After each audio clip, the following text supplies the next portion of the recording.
Welcome to Aini cooking channel. நாங்கள் தொடர்ந்து போடுற வீடியோஸ் பார்த்து என்ஜாய் பண்ணுங்கள். இந்த வீடியோவில் எந்த சூப்பரான ரெசிபி இருக்குன்னு பார்க்கலாம் வாங்க. ஹாய் ஃப்ரெண்ட்ஸ், இந்த வீடியோவில் வந்து பால் கொழுக்கட்டை எப்படி செய்கிறதுன்னு பார்க்கலாம் வாங்க, வீடியோக்குள்ளே போகலாம். ஸோ வந்து பச்சரிசி மாவு வந்து எடுத்துக்கோங்க. நான் ஒரு 1/2 kg அந்த மாதிரி தான் எடுத்திருக்கேன். 1/2 kg எடுத்துக்கோங்க. அதில் வந்து கொஞ்சோண்டு சால்ட் எந்த அளவுக்கு தேவையோ அந்தளவுக்கு வந்து போட்டுக்கோங்க. ஸோ இப்போ வந்து நம்ம தண்ணி வந்து நல்லா கொதிக்க விட்டுடலாம். ஏன்னா தண்ணியை வச்சு தான் இல்லை தெளித்து தான் நல்லா மாவை வந்து பச்சரிசி மாவை நம்ம பிசைய போகிறோம்.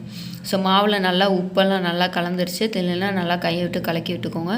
ஸோ அதாவது கொஞ்சம் கொஞ்சமாக வந்து வாட்டரை வந்து ஆட் பண்ணி நல்லா பிசைஞ்சிக்கலாம். இல்லைனா நிறையா தண்ணி விட்டுருச்சுன்னா வராது. ஸோ அந்த கெட்டி பதம் வராது. அதனால் கொஞ்சம் கொஞ்சமாக தண்ணி விட்டு நல்லா இந்த மாதிரி பிசைஞ்சு எடுத்துக்கலாம். தண்ணி ஓரளவுக்கு சூடானாலே போதும். நல்லா இல்லைனா கொதிக்க வச்சுக்கிட்டால் இந்த மாதிரி நல்லா மாவு வந்து நல்லா கெட்டியாக வந்துடும். ஸோ அது வந்து நம்ம பிச்சு பிசைகிற அளவுக்கு நல்லா இந்த மாதிரி வந்துருச்சுன்னா நம்ம சின்ன சின்ன உருண்டையாக எடுத்து உருட்டி போடுறதுக்கு வந்து ஈஸியாக இருக்கும்.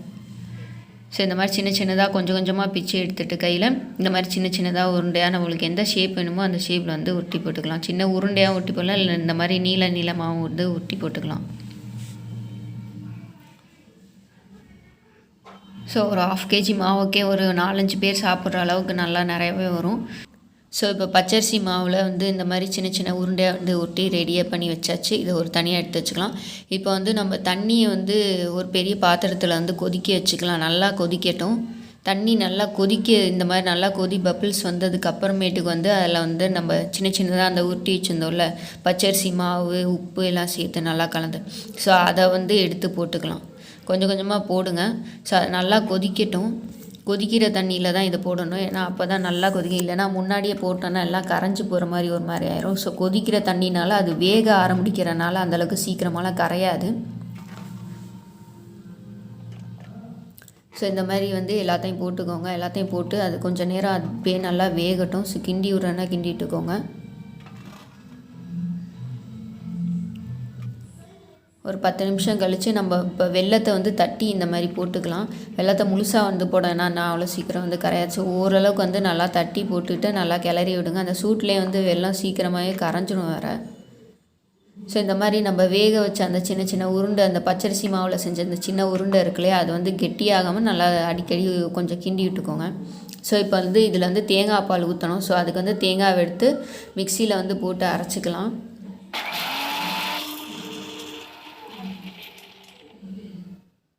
ஸோ இப்போ தேங்காய் வந்து நல்லா அரைப்பட்டுருச்சு. இதோட வந்து நம்ம ஏலக்காய் வந்து எடுத்து போட்டு அரைச்சிக்கலாம். ஏன்னா ஏலக்காவை முழுசாக தட்டி போட்டோன்னா அது சாப்பிடும் போது கொஞ்சம் டிஸ்டர்பன்ஸாக இருக்கும். ஸோ அதனால் இப்படியே சேர்த்து போட்டோன்னா அந்த வாசனை அந்த இதெல்லாம் எல்லாமே அந்த தேங்காய் பால் தண்ணியில் வந்து நல்லா கலந்துடும். ஸோ இப்போ தண்ணி சேர்த்து நல்லா அரைச்சிக்கோங்க. ஸோ இப்போ இதை வடிகட்டி தேங்காய் பாலாக வந்து நம்ம எடுத்துக்கலாம். ஸோ தேங்காய் பால் ரெடி ஆயிடுச்சு.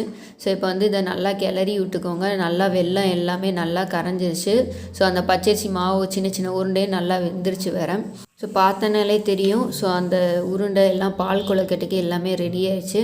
நல்லா கொதி வந்துடுச்சு. ஸோ இன்னும் இது வந்து நல்லா கெட்டியாகணும். ஸோ அதனால் நல்லா கொதிக்க விட்டுட்டே இருங்க. அந்த மாவும் உள்ளக்குள்ளக்க வந்து நல்லா வெந்துடும். ஸோ இந்த நேரத்தில் நம்ம ரெடி பண்ணி வச்சுருந்த அந்த தேங்காய் பால் ஏலக்காய் எல்லாம் தட்டி போட்டு ரெடி பண்ணி வச்சுருந்தோம் இல்லையா, அந்த தேங்காய் பாலை வந்து எடுத்து நல்லா ஊற்றிக்கலாம். நல்லா கிண்டி விட்டுடலாம். ஸோ இது வந்து நல்லா இன்னும் வேகணும். இன்னும் இந்த தண்ணி மாதிரி இருக்கிறாப்புல இருக்குல்ல, ஸோ அதனால் இன்னும் கெட்டி பதத்தில் வரணும். ஸோ அதனால் நல்லா வேக விட்டு நல்லா இன்னும் கொதிக்க விடுங்க. ஸோ பார்த்திங்கன்னா நல்லா கொதி வந்துருச்சு. ஸோ அந்த சின்ன சின்ன பச்சரிசி மாவு உருண்டையும் நல்லா இந்நேரம் வெந்திருக்கும். ஸோ ஸ்டவ்வை வந்து இப்போ வந்து ஆஃப் பண்ணிக்கலாம். ஸோ பார்த்திங்கன்னா நல்லா வெந்துருச்சு. எல்லாமே இந்த அளவுக்கு கெட்டி பதமாக ஓரளவுக்கு கெட்டி பதமாக வந்துருச்சுல. ஸோ இதுவே போதும். ஸோ நல்லா வேக விடணும். அப்போனா தான் இந்த மாதிரி கெட்டி பதமாக வரும். அப்புறம் உள்ளக்குள்ளக்க இருக்க அந்த மாவும் நல்லா வெந்து அந்த வெல்லம் சாறையெல்லாம் கொஞ்சம் உள்ளக்க போய் சார்ந்திருக்கும்.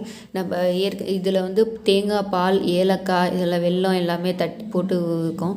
ஸோ வெல்லத்தையும் நல்லா தட்டி போட்டுக்கோங்க. அப்படின்னா அப்போ தான் சீக்கிரம் கொஞ்சம் கரையும், நல்லா வேகவும் செய்யும். ஸோ அந்த மாவோடு வந்து கொஞ்சம் மெர்ஜாகவும் செய்யும். ஸோ ஏலக்காய் இது தட்டி போட்டனால நல்லா ஸ்மெல் வாசமும் நல்லாயிருக்கும். அந்த தேங்காய் பால் சேர்த்து ஊற்றுனதுனால அது இன்னும் கொஞ்சம் டேஸ்ட் வந்து அதிகரித்து தரும். ஸோ பால் கொழுக்கட்டை ரெடி ஆயிடுச்சு.